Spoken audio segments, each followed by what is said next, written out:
Yo, what up mga ber? Sa nakikita nyo ay bumabagyo na dito. Kahit malakas na ulan mga ber, pupuntahan pa rin natin yan. Bukas pa kasi ito i-deliver na parcel. Pero naisipan ko na kunin na lang ngayon. Baka magaya sa mga nauna kong package eh. Yung iba namatay, yung iba nilanggam. Kaya unahan na natin para less casualties pa rin, di ba ber? Eto, silipin muna natin mga ber kung ano itong pinadala sa atin. Dito kinabahan agad ako nung nakita ko kasi Coco Pit. Baka kung ano laman yan eh. Tapos bigla ako sakmalin eh no.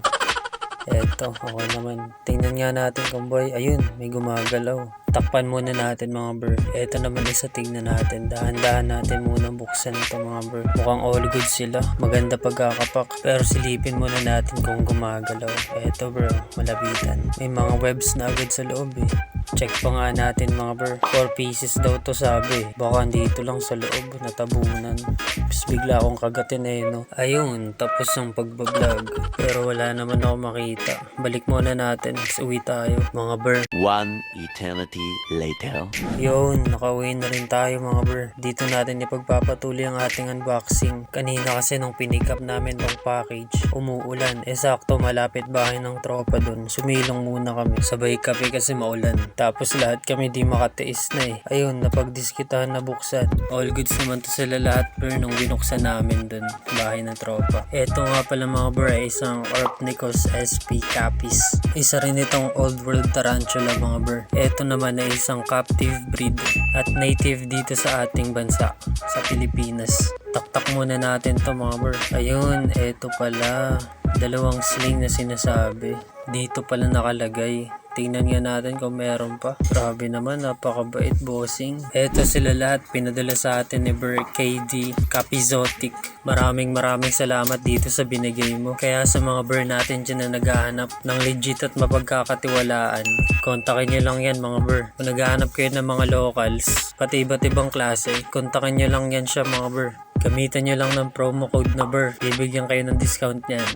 Meron yan iba't ibang klase kahit locals. Shoutout nga ulit BER KD Capizotics. Maraming salamat BER sa pinadala mo. Balik tayo dito sa video. Eto sila mga BER. Ang gaganda eh no. Angas din pala ng mga locals natin no. Wait, etong isa. Titigan muna natin BER. Dark coloration form nga pala nila to. Eto nga pala itsura ng adult form nila mga BER. Credits kay BER KD sa picture. Uulitin ko nga pala tong nagkamali ako. Orpnicos SP Capis dapat yan. Etong isa naman rehouse natin. Buksan lang natin to saglit. Sabay pasok na lang natin to. Bolty to kasi old world to eh. Ayoko maghabol-habulan kami. Mahirap na, apakagulo pa dito ngayon ng kwarto. Eto, tanggalin lang natin itong tissue dahan-dahan. Sabay poke lang natin ng bahagya gamit ang brush. Para kahit kapag magalit siya or kagatin niya yung brush malambot, hindi masusugatan or madadamage yung fangs niya. Etong isa naman, pagmasdan din naman natin to. O diba? Apakaangas. Mapapamura ka din sa ganda eh. Tignan nyo naman. Wala na ako masabi. Ganda talaga, angas. Lipat naman tayo ngayon dito sa isa. Eto mga ber, tingnan nyo. Apaka-cute talaga. Ayan, sa maliit na delicap ko lang siya sinetapan ng enclosure niya. First time ko makakita ng ganito kaliit ber. Apaka-cute. Kayo ba? Comment nga kayo ng mga experience nyo or patingin ng picture ng sa inyo. Angas. Usually kasi mga nakikita ko ganito kaliliit. Parang mga itlog pa. Tapos tinubuan ng galamay. Pero ito, mukhang tarantula na siya na unano eh no. Apaka-angas. Ang lupit. Isa din pala tong Orpnicos SP Capis mga ber. Sling pa lang. Visit na aso ng kapitbahay na to. Apakaingay. Pasensya na dun mga ber. Yan, binigyan din natin siya ng kanyang sariling hide para mag-settle siya agad tapos mapakain natin maya. Eto, zoom in lang natin para makita natin. Ang liit kasi, ang cute. Tinan nyo, compare sa lalaki ko. Sa kasamaang palad pala ay pumanaw tong isa. Pre-mold kasi ata siya or baka nag-mold siya during transit. Pasensyahan nyo na pala ang kuko ko mga ber. Nagukay tayo sa Coco Pit. Pero anyways, try naman natin silang pakainin mga ber. Etong isa muna, bagsakan natin ng lats. Mukhang comfortable na siya eh. Sana kumain to para makakita tayo ng takedown. Ayun, sa pool. Bagong salta pa lang sa tambayan, nagpapasikat na agad mga ber oh.